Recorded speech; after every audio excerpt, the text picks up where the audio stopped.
நற்செய்தி வாசகம். இக்குழந்தையின் பெயர் யோவான். லூக்கா எழுதிய தூய நற்செய்தியிலிருந்து வாசகம்.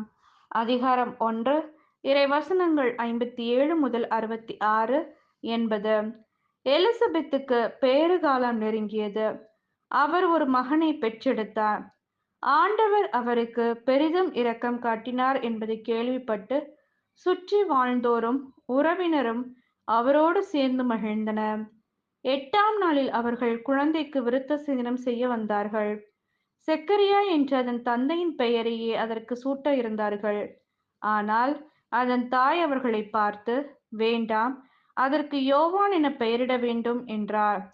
அவர்கள் அவரிடம், உம் உறவினருள் இப்பெயர் கொண்டவர் எவரும் இல்லையே என்று சொல்லி, இக்குழந்தைக்கு என்ன பெயரிடலாம், உம் விருப்பம் என்ன என்று தந்தையை நோக்கி சைகை காட்டினார்கள்.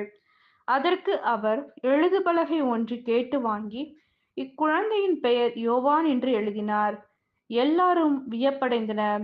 அப்பொழுதே அவரது வாய் திறந்தது, நா கட்டவிழ்ந்தது.